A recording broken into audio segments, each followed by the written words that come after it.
Hey, Flimsy Lunch Tray here with our Friday video. We'll be, as we've done for the past over a month, I think, where we feature a ship on Friday, and then I will discuss that ship even further in Saturday's video. We'll pick apart the ship, doing an upgrade and commander build. So, we are looking at the Tier 10 French battleship, the Bourgogne. And it is available in the armory for steel. So this is actually the first steel ship I've purchased in the game thus far. For those of you who do know, I'm in Norway. My clan, I joined the clan when I was in North America on the NA server. So I don't always get to really participate in clan battles with them. A good way to earn steel. So I earn steel mostly through ranked and other measures currently. So. But enough of that. I did feature the video of Bourgogne already, a different battle on Monday. And just again, really thankful for the over 250 subscribers we have on YouTube and just growing community. This battle is going to be a little bit different. Monday's video, I can even throw that in a link in the description. We were on the map Trap in a random battle. And there was a bit of a long-range sniping fest going on, per se, in Bourgogne. You don't really think of a sniper, per se, when you're talking about Bourgogne. But when you're dealing with Yoshinos sailing broadside constantly to you at 22, 24 kilometers away, citadels are possible. So, in this battle today, we are in Neighbors, which traditionally Neighbors is, I think, highest tiered ship you see on this map is it tier 9? Yeah, I don't think, because I think I've played on this, yeah, Alaska, Georgia, but you don't see tier 10s on this map in random matchmaking. Of course, that's different because we are in grand battle mode, if maybe you've already noticed and seen some Satsumas on my team. And we're in domination mode. So domination mode, we have 3 caps going across the center. So I'm going to talk a little bit more about the Bourgogne and just how I play her. You'll be able to see, I think in this battle I can say that I've not played, I mean I've played Bourgogne an okay amount thus far. I haven't played it a ton, but I've been playing French ships a lot more lately. But this is a battle where kind of pushed to the limits with the skills I would say I already have with this ship. Because with this battle, as I take a little chunk there, the Bourgogne is not the tankiest of French battleships. I think I'm rocking a 13.2 kilometer concealment and so forth. So I'm divisioned up with Clan Commander Doombeagle. We're moving up this flank into this cap. Basically, him and I just focused on the Lion, where we were just going to burn him, HG spam him. So you can do that pretty well in these French battleships. You know, and so we take out the Lion, and here's an enemy Republique. So I switched to armor piercing. I slapped the main battery reload booster. Because the Republic is showing so much broadside, so I'm hoping to get a salvo over this island. Looks like he's turning in a little bit, can't quite tell. And we'll get our rear turret going on this enemy Hanover. So yeah, so that's the nice part when you have, when you're able to use the main battery reload booster. You can get damage off at different times during the battle, especially in situations where you need it. So you'll kind of be able to see myself trying to use it. I think it's easy sometimes in the Bourgogne to go through a battle and then maybe over 5 minutes, 8 minutes have passed and you still haven't used a main battery reload booster yet. I mean, the cooldown isn't too bad. I think it's just as a minute and a half, maybe a little longer than a minute and a half.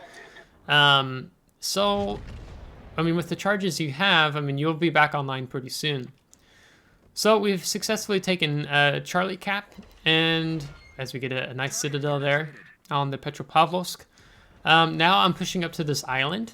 One of the things I like to do when I'm in a battleship, regardless, but especially these fast battleships that, you know, Bourgogne works really well at close range and mid-range, is using islands to deny different enemy ships from having a targeting solution on me. So, like, for example, the Republique, the enemy Hanover, neither of those can shoot me right now. The other Yamato, who probably could lob shells over the corner of the island if he was looking this way. But I'm trying to figure out what this Republique is doing, because he's coming directly nose in on the island. Is he going left? Is he going right around the island? So I'm going to play patient, let him make the mistake. I don't want to be rammed by him. I do have a ram flag mounted, but I want to keep the health intact. So we're going to just wait a moment here and see what happens. So Doom's mounting up on the right side of the island, while I'm going to mount up on the left side of the island. So that's going to work really well, because it really puts him in a bad situation until we figure out what's going to go on here. So while I'm sitting here, we're angled in towards this enemy Satsuma.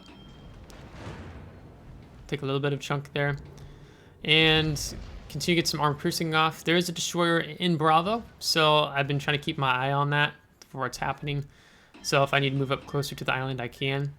And we've moved up just enough that these torpedoes aren't going to be an issue or threat. Now in the voice chat, I'm talking with Doom. We're just wanting to figure out which way the turrets are facing of the Republique. The last thing I want to do at this angle, coming around the island, is just get blapped. His turrets are turned towards Doom Beagle. So I'm going to push up. If I'd known his turrets were turned a little bit sooner, then it actually would have been better for me to push forward sooner, and I might not have fully eaten that Satsuma salvo. So Doom has taken him out. Of course, he's in a very vulnerable position now. So I'm just trying to switch over. I got the main battery reload booster going on. I want to try to punish this enemy Hanover. Try to keep Doom in the game. Get some bounces there. I'm going to aim up a little higher since he's turning in. More on that upper belt. Going to get the kill. So that's the nice thing that I like about the... You'll see how I use the main battery reload booster. I try to use it to help teammates out. Or unless I have... Well, there's two ways I use the main battery reload booster. I use it to, if I can really punish an enemy target, or two, if I can help a teammate out. Sadly, Doom dies to the fire. Are dealing with a Kitakaze and another enemy destroyer down there. So from now, it's best that I turn out. So I was waiting for the Satsuma salvo. Get chunked again, and I'm going to turn out and away. Because if I keep going in, I'm just going to get chewed up by the Kitakaze. And if you've been chewed up by a Kitakaze, you know that's not most pleasant, as he's using the armor piercing relatively well, as we get a citadel there on the enemy Satsuma. And we're also dealing with the FDR. Yeah. And we get another citadel, so I'll keep punishing him. Now the Kitakaze has come out of the smoke, so I have secondary set to him. And I don't want to turn the show more side towards the Satsuma, so that's one reason why I fired my front turrets at the enemy CV versus using them to punish the enemy Satsuma. Basically, I'm making aggressive maneuvers right now, and you're going to see how I'm going to completely sidestep a whole Satsuma salvo. Granted, it's better to, like, it's easier to sidestep whole battleship salvos. You know, I got the engine boost going, but when you're at range, versus quite where I am right now.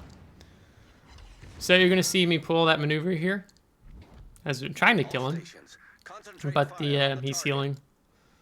So we're turning. He's about to take a salvo at us. I'm going to try to get my front turrets on. Got HE loaded at this point. And then we're going to throw, we've already thrown the rudder to hard left. It's like with looking at the ship backwards, I'm getting my port and starboard mixed up. And we're able to take him out. So you can see just with the speed boost how far away we were able to get away. Now, here's another situation where you see me using the main battery reload booster. So the Kitakaze is moving in on our ZF6. And so he's detected, he's still moving in. I want my ZF6 alive. I'm gonna need him. I feel like at this point to win the battle. And you're gonna see why I make this call shortly, why I feel it's really important to have him. Because he's going to be really immeasurable towards the end of this battle. So, to turns out that the Kitakaze kind of dodged those last salvos, so our main battery reload booster didn't go until a lot of help there towards the end, but hey, thought that counts, right? Okay, so I'm going to circle back in. We've kind of, the enemy CV isn't focusing on us as much. I need to get this last heal off that I have right now. In this video, again, I have 14-point commander. Let's see, I have the grease the gears as we lose our Hindenburg. So now it's down to, we were 3 versus 6, now we're 3 versus 5. Grease the gears, adrenaline rush, concealment expert, fire prevention. I can't remember what my 1-point skill is. We'll find that out tomorrow. In tomorrow's video on the upgrade commander build of this ship. But I think it's preventative maintenance, but I'm not entirely sure. So it would actually, at this point, you know, it'd be nice to actually have another heal. Because you're going to see we're going to be in some tricky situations here.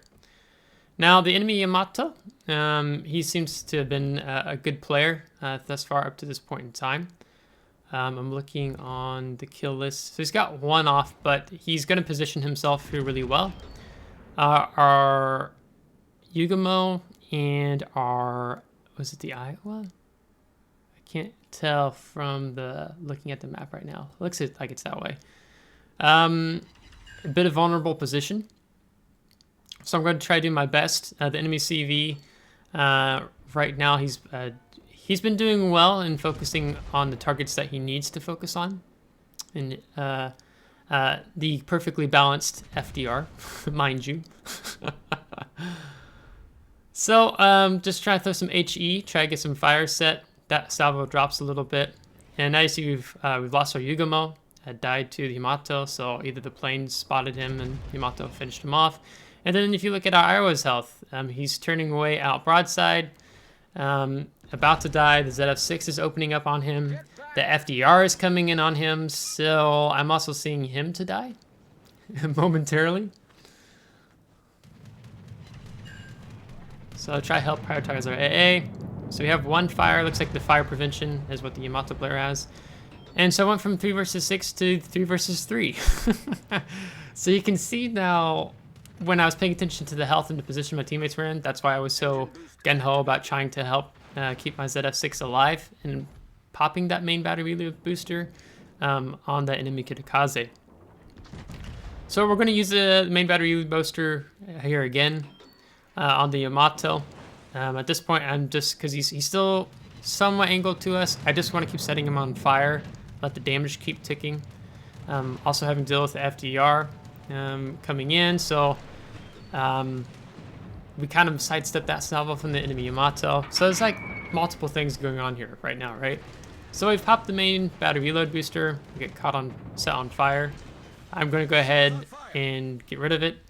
And our midway just drops some hefty dive bombers on the deck of the enemy Yamato and polishes them off. So midway player did really good, and our ZF6 player is doing really good here too.